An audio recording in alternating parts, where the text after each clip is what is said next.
Durante toda essa semana, eu creio que você, assim como eu, percebeu um debate nas redes sociais a respeito do cancelamento ou da mudança do horário de culto por causa do jogo da seleção brasileira hoje, às 17 horas. O debate se estendeu e em algumas confessionalidades, mais especificamente na igreja presbiteriana, a do Brasil, muitos pastores começaram a falar sobre o pecado, segundo eles, de ter alguma atividade considerada secular no dia do domingo. O debate então abriu esse precedente. O dia do domingo, na concepção desses pastores, conserva o mesmo ethos e as mesmas obrigatoriedades do sábado judaico que vigorou na antiga aliança. Esse assunto já estava dentro dos meus textos e pesquisas há algum tempo. Eu me interessei por esse assunto e aproveitei a oportunidade para falar sobre ele hoje, nesse domingo. Vai acontecer o jogo, então muitos estão ainda nessa efervescência e eu fiz um texto e vou deixar o link para você que gosta de ler, que já sabe que eu há muito tempo escrevo, não sou muito de gravar vídeos, a minha atuação nas redes sociais é muito mais focada na atividade da escrita, mas eu julguei importante também gravar esse vídeo para fazer alguns questionamentos e propor uma reflexão. Será que essa questão toda do domingo é apenas sobre o futebol? Por que o futebol suscitou, como eu disse, toda essa efervescência, todo esse frenesi, toda essa ação teologicamente bélica, vamos dizer, de pessoas defendendo a obrigatoriedade da guarda do domingo, que não se pode assistir televisão aos domingos, que não pode haver lazer, que o culto noturno, né, como parte constituinte do domingo, é inalterável, ele precisa ser mantido. E eu fiquei a pensar sobre isso, né? E fiz umas ponderações. E eu acredito que essa questão toda não é somente sobre o futebol. O futebol, ele exacerbou um sentimento que existe na maioria dos cristãos, numa ideia de aplacar ainda a ira de Deus por meio dos cultos. O culto, ele não é um momento onde Deus vem até nós. Eu gosto muito dessa percepção de Lutero, um Deus que se aproxima e dá ao homem aquilo que precisa, e é claro que existe uma visão, digamos assim, sacramental, né? Deus que se comunica pelos seus meios de graça, mas também um Deus que abençoa e, em contrapartida, aqueles que estão ali, naquele momento de culto, rendem a Ele ações de graças e louvor por sua ação graciosa, unilateral, em se aproximar do homem e dar ao homem de si mesmo, né? Então é um momento importante, é um momento único, vamos dizer assim, mas não é o momento para restringir toda a ideia de culto, tanto na perspectiva do Novo Testamento, como também na perspectiva do protestantismo histórico, mais especificamente aquilo que Lutero desenvolveu como culto, né?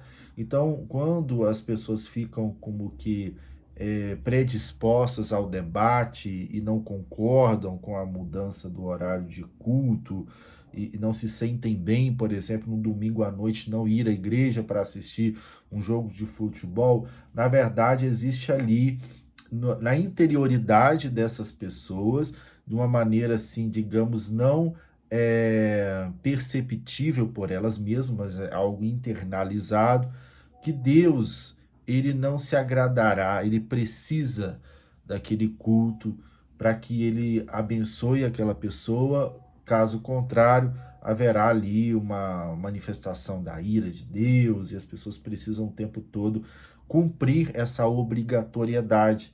E nós sabemos que isso nada tem a ver com a reforma, né? Então, ser protestante, mais especificamente voltado aqui para aqueles que são de tradição calvinista, né? Ser reformado distorce totalmente daquilo que se vê nos nossos dias. Então, a diversão, a alegria, a participação nos momentos mais festivos da existência, de acordo com uma perspectiva bíblica, né, neotestamentária, e também verotestamentária, porque apesar da lei de Moisés ter sido tão restritiva, nós encontramos nos textos sapienciais, como Eclesiastes capítulo 3, fala sobre a legitimidade da alegria, da celebração, a legitimidade do prazer que advém desses momentos de congraçamento. Então, é uma visão muito dicotômica, né? O religioso, o secular, o religioso é um momento que começa no domingo pela manhã e vai até o domingo à noite, e o jogo ele só é permitido de segunda a sábado, o domingo não podemos mudar porque é oculto, né? Então eu gosto muito de fazer uma distinção, o culto com C minúsculo, né? O culto com a letra C minúscula, que tem a ver com aquele momento do encontro entre as pessoas, e o culto com C maiúsculo, que é toda a vida, que é a existencialidade, que diz respeito à nossa prática cotidiana, o nosso trabalho, o nosso almoço, o jantar, a ida à praia, a ida ao cinema, o supermercado, o ato de trabalhar, enfim, o estar doente, o estar são, tudo que envolve a nossa vida como um todo é a nossa prática cultica, nada destoa, porque tudo é vosso, né? Todas as coisas são puras para os puros. Então, quando eu contemplo esse debate, né, o culto não pode ser modificado, o domingo não pode ser profanado, isso mostra que nós ainda somos medievais numa compreensão da fé, numa compreensão de um relacionamento com Deus, e isso também mostra o quanto nós precisamos avançar nas ideias iniciais da reforma, né? O evangélico, especialmente o brasileiro, ele é muito tendente a não crer na graça de Deus, a não viver na graça de Deus. Isso é muito evidente quando o legalismo, que é muito perceptível em algumas denominações, não impediu que essas denominações crescessem e de forma assim considerável, apesar de todas as interdições sociais e usos e costumes, essas denominações cresceram e são as maiores. Então, o ser humano, ele gosta, né, da lei, porque a lei ela dá uma pseudo-segurança e é uma forma de mostrar a Deus o quanto eu sou justo, o quanto eu sou bom, né? E também as pessoas, essa imagem, né, da pureza, essa imagem da piedade, né? Pois que Paulo fala da aparência da piedade.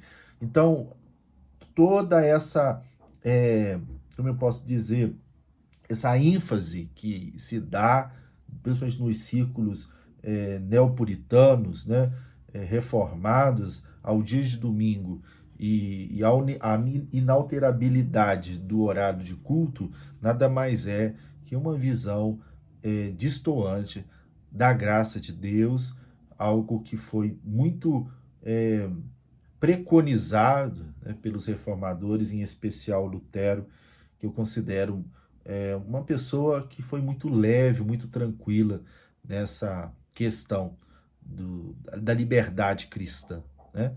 Então fica aqui a minha consideração sobre esse assunto.